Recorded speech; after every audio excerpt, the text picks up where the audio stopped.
Good morning, good afternoon, and good evening, everyone. I'm delighted to welcome so many participants. We are from 65 different countries and from all continents. So let's say that today is the day of the customer experience in retail banking. But first of all, at Efma, we do hope that you're all safe as possible, as well as your family, friends, and colleagues. Let me share a few information before we start. The microphones of participants will be muted during the whole event. Nevertheless, via our chat box, you can make a comment or raise a question that will feed our interaction with the panelists. I'm looking at the mission of Efma, which is the same since the beginning in 71, which is best practice sharing and networking. I'm happy to announce that this panel is a kind of kickoff for our new Efma Connect series. So we will hold a series of online talks for retail banking leaders. We will hold 3 episodes by the end of June and a few more after the summer. So did we lose the screen?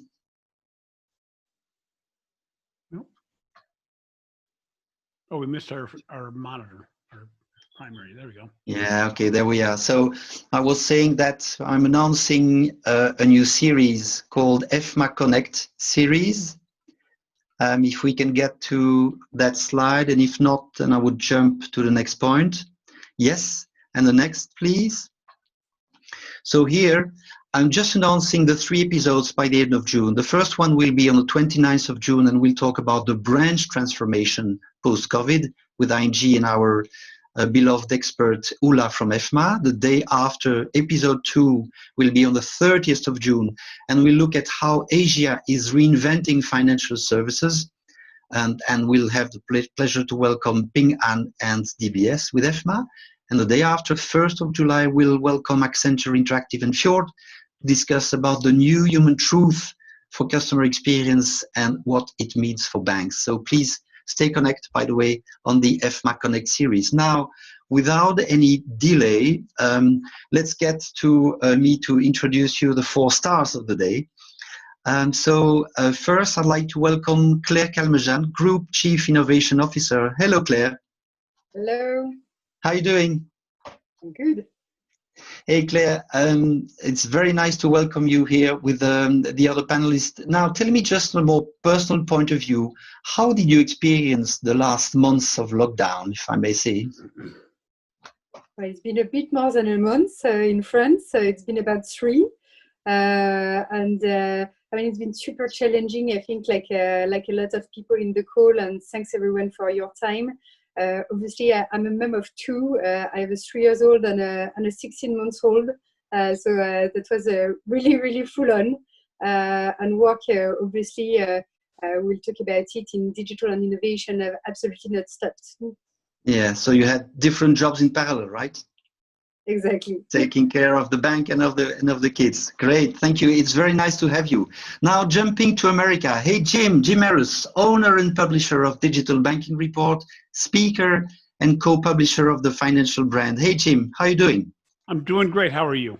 Welcome. Thank you so much. Same as you. And also the more personal point of view, I'm sure, again, it lasted a few months. I'm sure you took some time to make some Jim.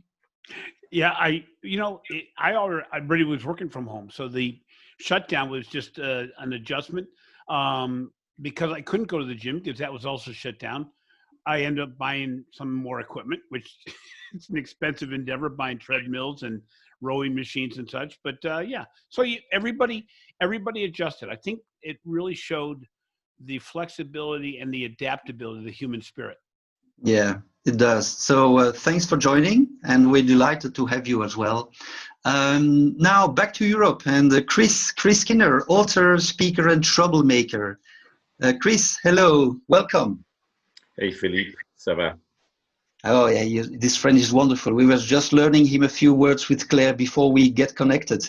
Now, Chris, also you had a few months home, let's say, so this is no traveling, right? A new experience for you. It's a bit weird, and that most people know from, if they follow me, I was pretty much on an airplane every day, or sometimes twice a day. So not having done that since February is a bit weird for me. But at the same time, thank goodness for the internet. The connectivity we have globally via this network means that, as Jim was saying, we've adjusted, but we're still connected. So thank goodness for that. Okay, good. It's great to have you as well. Thank you, Chris. And I was about to introduce the fourth panelist, who is Aman Narayan, Global New Payments Ecosystems Lead at Google and an ex-banker, among others, Standard Chartered Bank. But it looks like he has a technical problem to join us for the moment. So I'm sure he will join as soon as possible, I hope, during the session. So I would say we're all set, right? So let's now just announce you that we're going to split the session into three main topics. The first one is the customer, the second one is digital, and the third one is HR staff culture.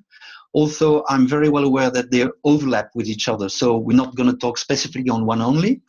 We're going to do this, and my beloved panelists committed to bring us short replies as reasonably as possible, obviously, because we want to handle a lot of things. So without any delay, I would like to ask you, as a kind of introduction and to start with concrete information, maybe Chris as first, what is a realization, event, non-event communication by a bank during COVID that struck you the most? Something that that you have in mind and which might feed also the debate today. Well, I mean, I'm still blogging every day, and for those who follow the finance, so you'll know some of the things that I'm thinking about. And I think the main realization is how so many of the large traditional banks were unprepared for a lockdown, and they should have been prepared. I mean, so many people I talk to say, "Oh, we had this backup plan for a terrorist attack, and it's to have a second office. It wasn't to have people working from home." And most of the big banks I've spoken to have spent years thinking about cloud computing. And with what's happened, obviously, they're now saying, oh, we have to do this. But what's interesting is the cloud computing providers have said, well, actually, we have quite a few customers who come first, so you'll have to join the back of the queue. So it's really been interesting because I think there's been a massive impact on some banks, and it varies by country. I should say it's not homogenous. So by way of example, most of the Netherlands banks that I talk to have had things running continuously and smoothly. Most of the British banks I talk to have had huge problems. And a lot of that's to do with the fact that they have their customer service people offshore in India. And India shut down with 4 hours notice. That's been a massive issue. Yeah, thank you. And it linked very much to the culture of internet in every country, right? But also, do you think, just to defend a bit the banking industry, do you think in other industries they did better, generally speaking? It depends on who you talk to and what you think. Obviously, airlines are not doing particularly well. Hospitality and hotels is diving. But there was an interesting report I clicked on the other day talking about innovation in different industries, and banking came 18th out of all industries in terms of innovation. And we think that banks do a lot of innovation and a lot of investment in technology, but banks, to be honest, are not that innovative. And a lot of the technology progress is actually taken back out of the business in salaries and bonuses. Which is a point made to me some years ago by Andrew Haldane, who's the chief economist with the Bank of England. So I think banking, I'll give you one specific example, and then obviously I'm aware Claire and Jim need to jump in, but I deal with a major British bank, and I couldn't believe that when the lockdown occurred, not only did their internet site go down, they didn't have a mobile app, but their call center closed. And that's lasted for almost 3 months. And the only reason why I get something sorted out is I know the chief executive. Yeah, got it. Jim, what do you think? Also something that struck you specifically. Yeah, I think, as Chris said, I think the thing that was most striking was how many firms were faking digital. I keep on using that everybody was making it look like they were digital, but weren't. And the more deeply ingrained they weren't digital, the more it came out. So if they didn't have personalization right, that became very apparent. If they didn't have the ability to open new accounts without somebody having to see you face to face, that became evident. And even when it came to benefit programs that the government provided, those organizations that were not digital were unprepared to support the government programs.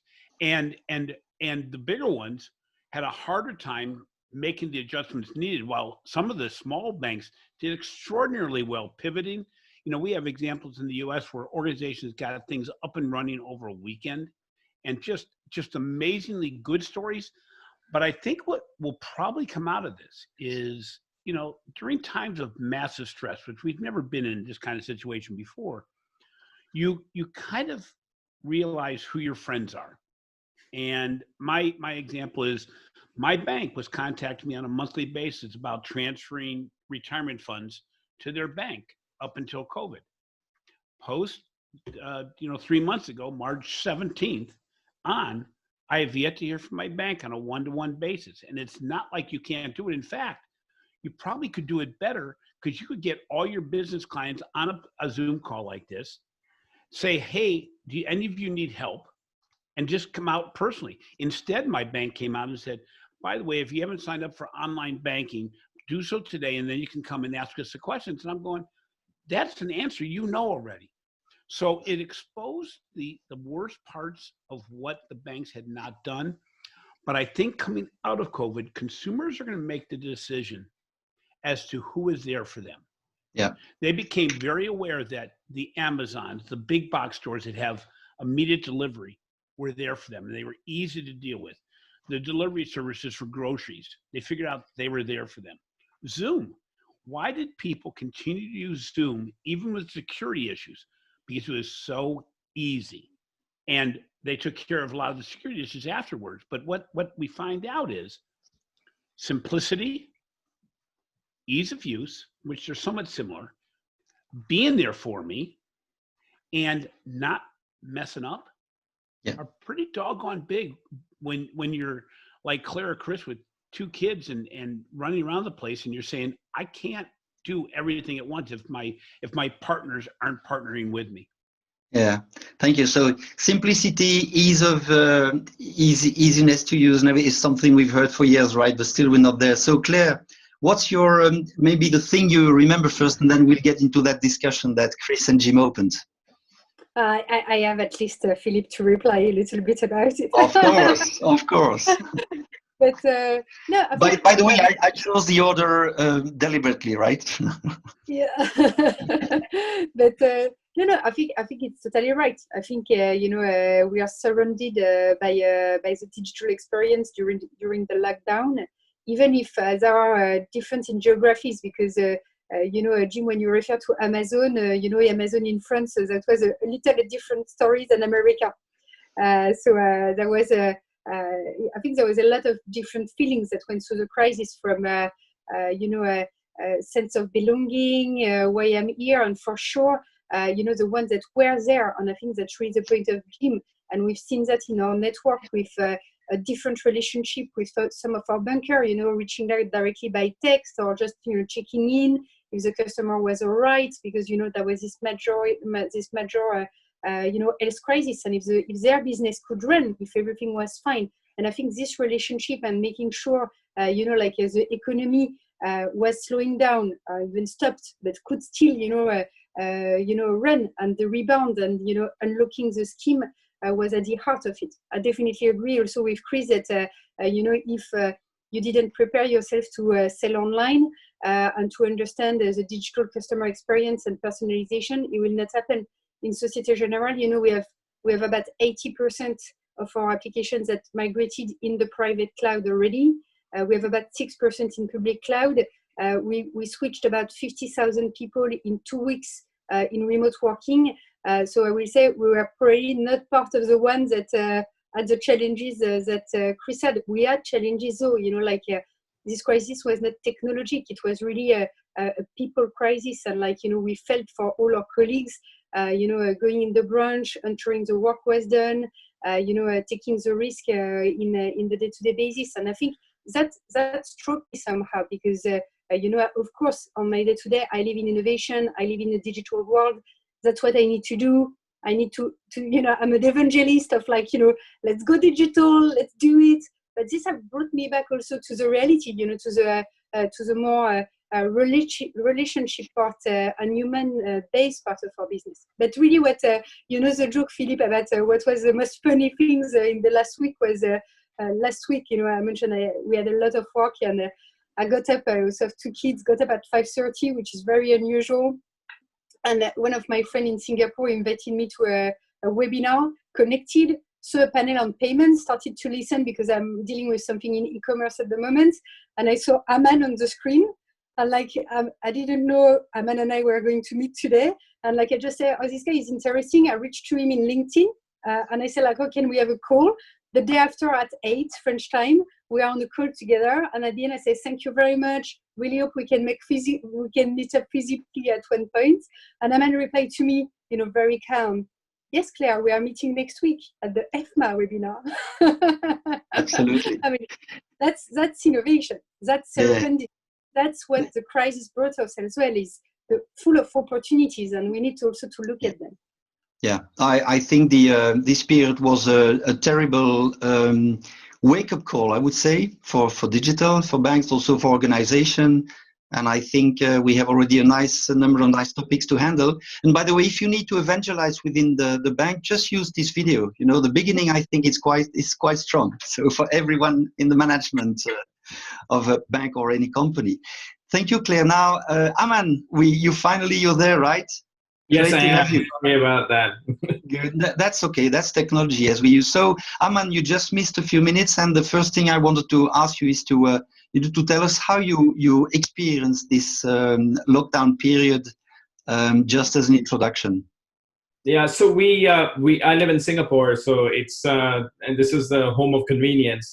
Having said that, I think I'll be honest with you, my wife and I totally underestimated what it feels like to be imprisoned in your own home. We've on the other hand, I think some of the panelists have 2 young kids, and I'm amazed how resilient they were, albeit at our expense. Plenty of BBC dad moments. So yeah, it's been interesting. We come out tomorrow out of the lockdown, so we're trying to resist not going absolutely crazy, sightseeing in our own home. Good. Thank you, and happy to have you with the other friends. Just can you tell us more on, as to start with the concrete information, what is a project, event, message that you've seen in an industry during COVID which struck you the most in terms of reacting to these difficult times?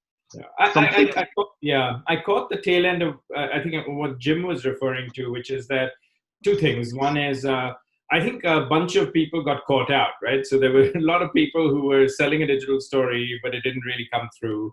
And I think this was a realization moment.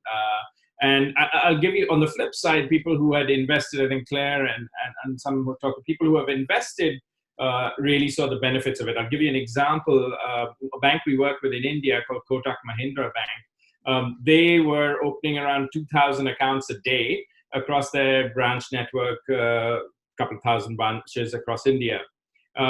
They had been investing in a digital seamless contactless opening process that they sort of turbocharged in the light of COVID. And as of May, they reported that they opened 14,000 accounts a day.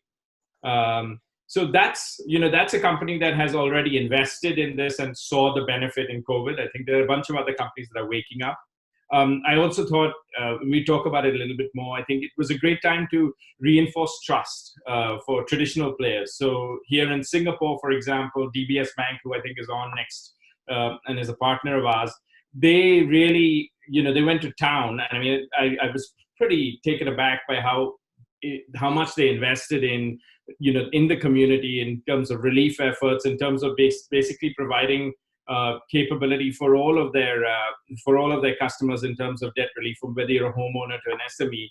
But the thing I think that really is interesting is people who continue to invest in the future. I think this is a time where a lot of people can pull that, and I think it's really important. So, for example, they are right now. I just read this morning they're investing. A big thing in Singapore is taking ourselves from an agricultural independence, so to speak, or sort of trying to get to 30% of our produce being produced in Singapore, which, if for those of you who've been here, is a local. very big task.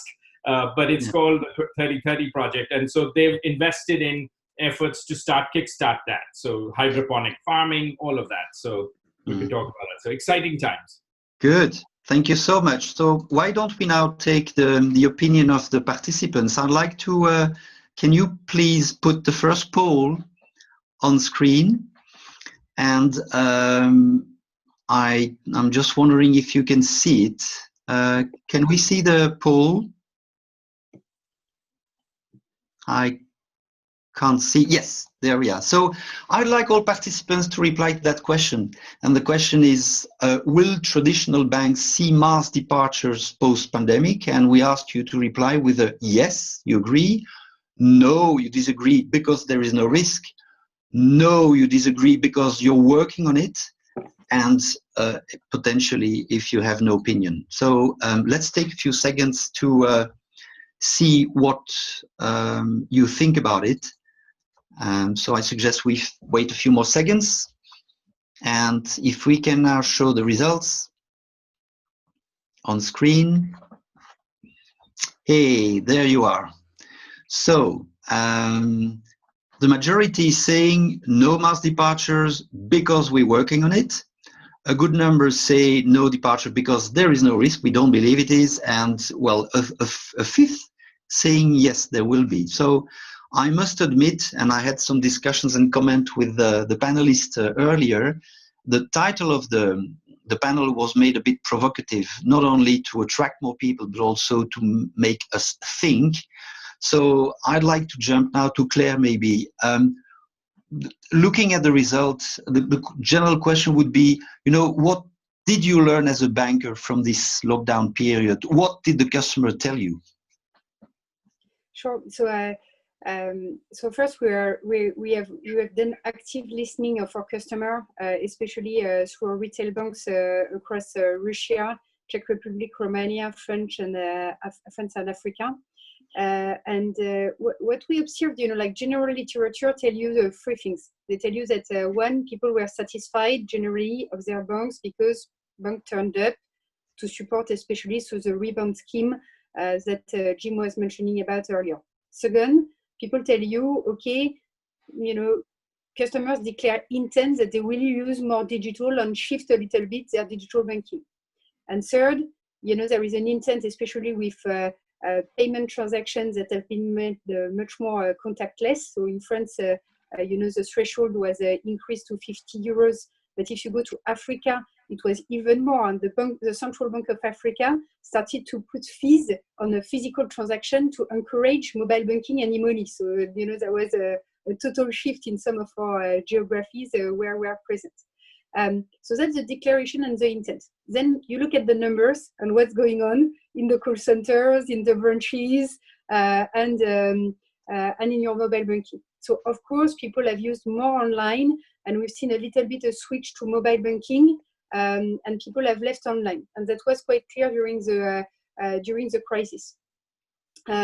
People still called, and especially at the beginning in the telephony centers.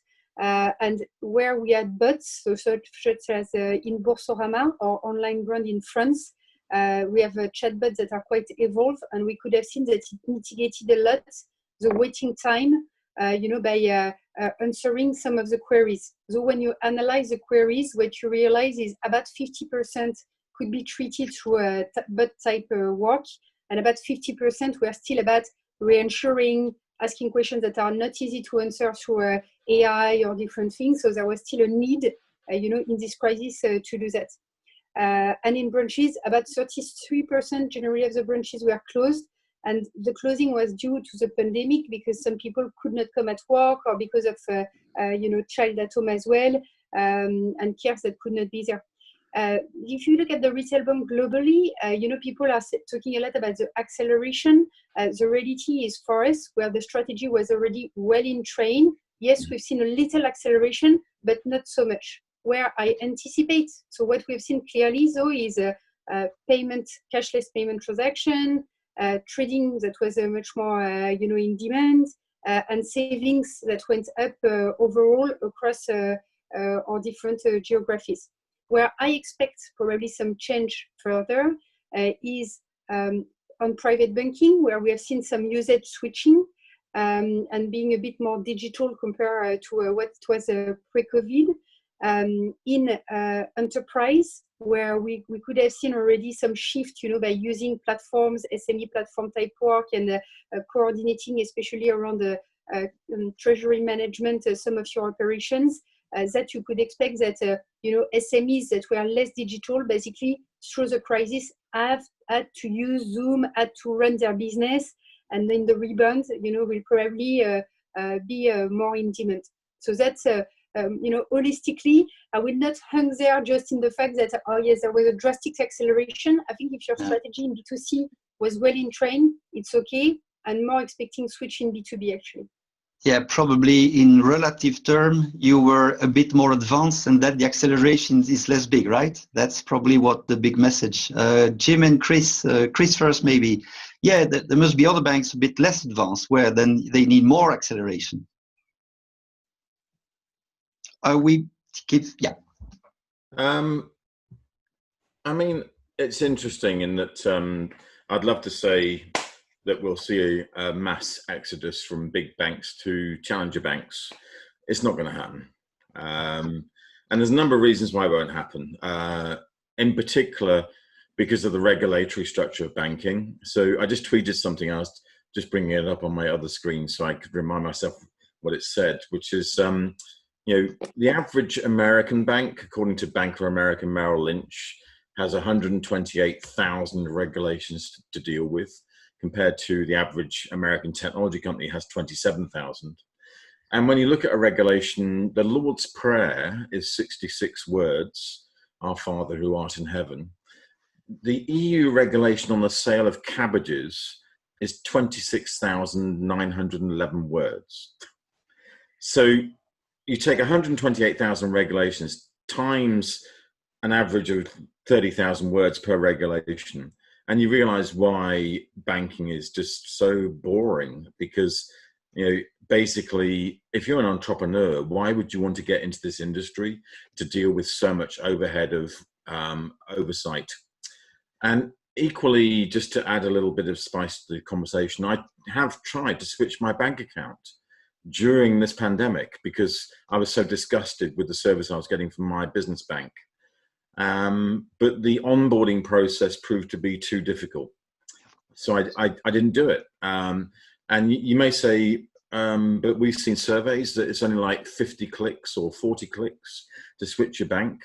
The answer is yeah, but if you have business partners who also have to be onboarded and verified, the whole process to convince all of your business partners to switch to a new bank becomes something that, at the end of the day, it's utility. Is it really worth it? I mean, is it that much of an imperative? The answer is for most people, no. So I would love to say there's going to be a mass exodus in banking, but the answer from my side is it's going to be exactly the same afterwards as it was before. Inertia, in a way, inertia. But I've heard in the last weeks we've done a lot of webinars and activities, and we've seen in some countries banks going to discuss with their regulation and compliance body just to make some steps and process simpler, just to cope with the need of another digital experience. But that's something we'll look in the future. Hey, Jim, what do you think? It's interesting. I don't know if I don't think we're going to see a mass exodus, but I think a lot of new account openings and service openings are going to happen in the fintech space. For instance, we've seen more opening of savings accounts than ever in the history in the United States post-COVID. People are starting to say, I've got to set up emergency savings accounts. I got it. Very much like my parents and Chris's parents would talk about the Depression and how we set up envelopes. Well, this is what people are looking to do. They're not opening that with their traditional financial institutions. They're opening it up with some of the fintech companies. I think we're going to see the fintech companies benefit from the payment space. I think they're going to find investment space.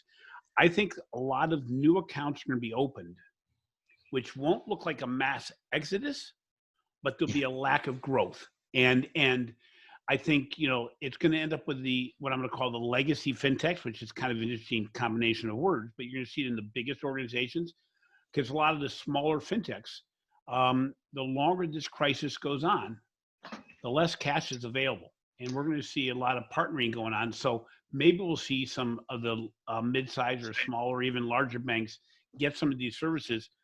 But, once you've opened up the door to new digital experiences, be it, again, back to grocery delivery, Zoom, taking a picture of a check, things that people did not embrace before, they're going to start looking and talking to people about, hey, have you ever heard about Betterment? Have you ever heard about Acorns? Have you ever heard about, all TransferWise, N26?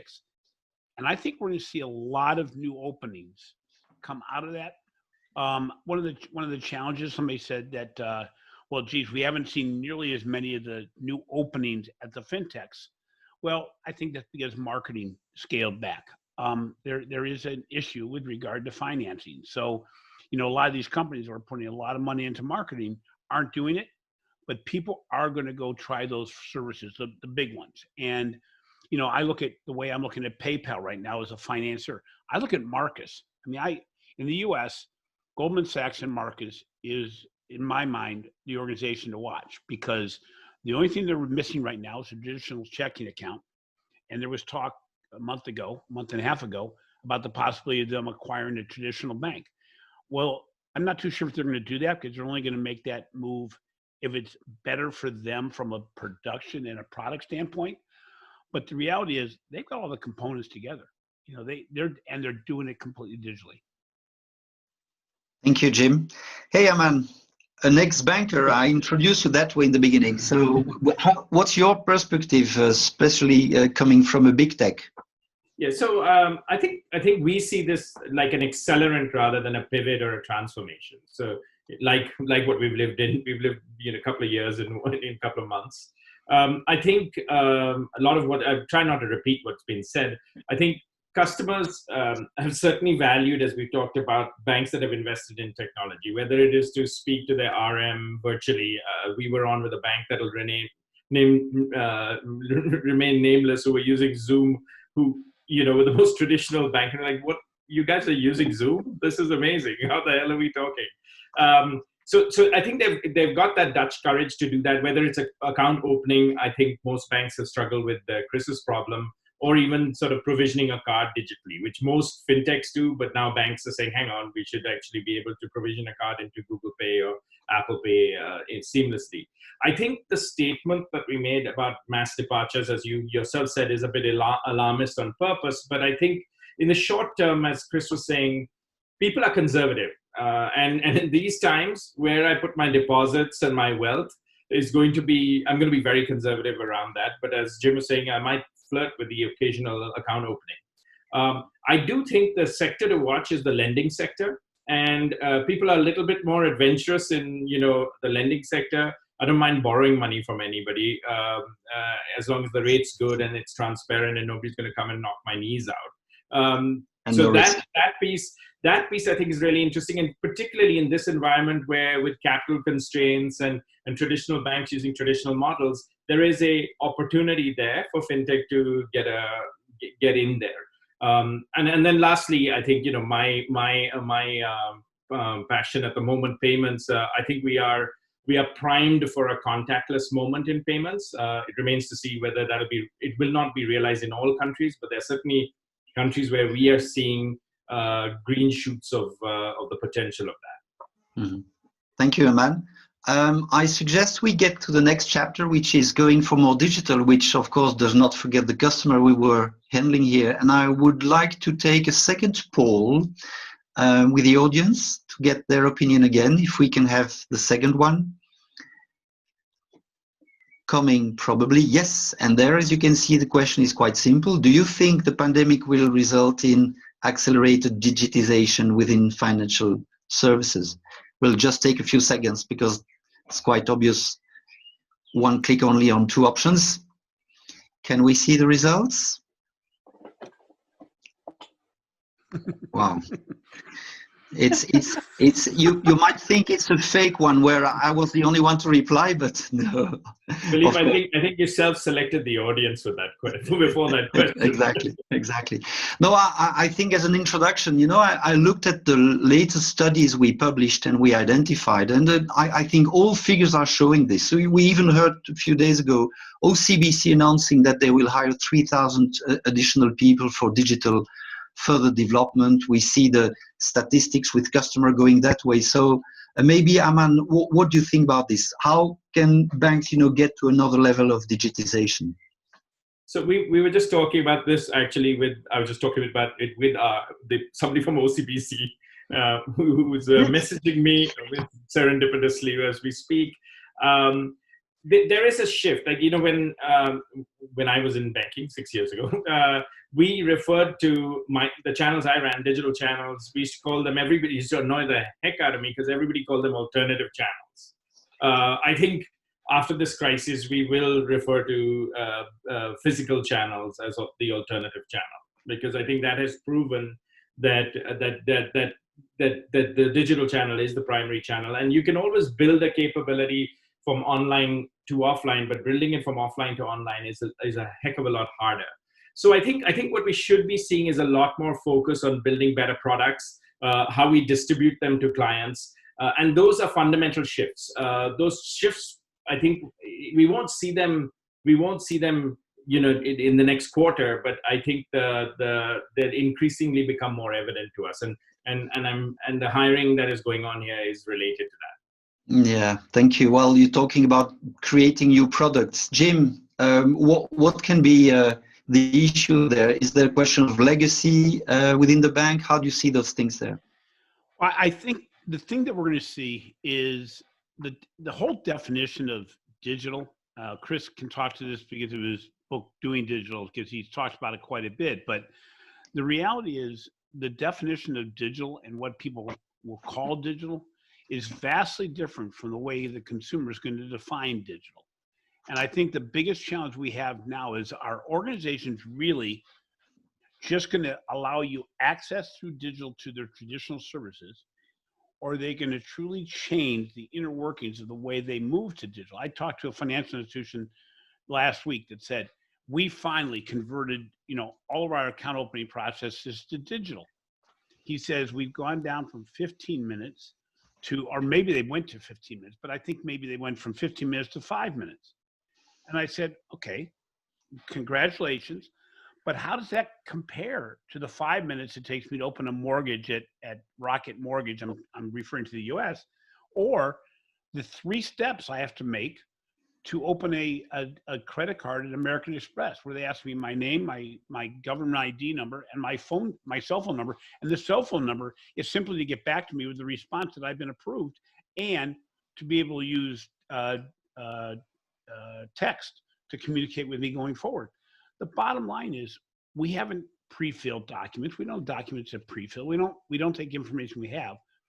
So what's going to be interesting is the consumer's newest impression of what digital can and will do. They're going to demand better. What's interesting is financial institutions don't look at their abandoned shopping carts very well. But an abandoned shopping cart isn't the person changing their mind. You've made it too difficult to get to the second step. And, again, Chris is going to be probably next up, or Claire, but, both of them can talk to this better because they're in the banking space even deeper than I am. But the definition is so ill-defined. You ask, Amazon what digital is, and it's one click. Ask Google what it is, and they say it's pre-fill. It's completing a thought for you. You ask Instacart. You ask any true digital organization. Ask Zoom what digital is. It's one click. Banks can do it. A good friend of many of ours, Mikhail Panovich, what is it, 7 years ago now, Chris, built a 15-second loan process that the bank still has in place, and nobody's replicated it. It's insanity. I mean, good news is it keeps many of us in business. That's good. But you know, Michal left banking, by the way. Well, left banks. Yeah. Now, Claire, we heard, you know, new product, number of clicks. By the way, is clicks, it's the number of clicks a new KPI for banking in terms of customer experience and more generally? You know, it's super interesting because we just delivered last week the new onboarding process for the French bank, and there is a similar project in a couple of banks and in Russia that delivered it. So it was already in train. And even for SMEs, we had the digital wholesale Tirco last week, and there was a full explanation of how Russia use actually UX metrics as part of their business strategy to onboard more SMEs as part of it. So I think it's starting, it's emerging. But I totally agree with Jim. I mean, I was going to say, you know, digital for me anyway don't exist anymore. Maybe that's it's so broad and it's so vast. You know, like I think next book of Chris will be data transformation or cultural transformation. You know, it's like. But I think what definitely have changed over the crisis is, and I don't want to go in the part 3 now, but it was really about the employees of banks had to live in the environment that Jim is mentioning. You know, we had to use Zoom, we had to do things that were very different, and we had to change the way we work. We had to, you know, take decisions in very short circuits. We had to become agile because of the crisis to still run the business. Because if agility was not at the heart of the operating model of how the bank was working during the crisis, nothing will have been done. So we had to rethink all of that. And it's really about how this will be sustained, you know, like out of the crisis. How do we keep, you know, this agile way, this, you know, let's bootstrap something, let's start a process. We just have to make it work for the customer, and the obsession in customer centricity that go with it. So I think, you know, of course, the mistake when we talk about digital is to say, okay, I'm going to set up a digital channel. I mean, like if you're there, you know, you're a bit like, you know, of course you need to do it, but you know, that's not anymore the conversation. And I think, you know, when Jim was referring to the people that were there during the crisis, the brands that were here, you know, like Amazon, Deliveroo, you know, like they're all platforms. And they all have business models that don't work, you know, in distributing financial products. They work in distributing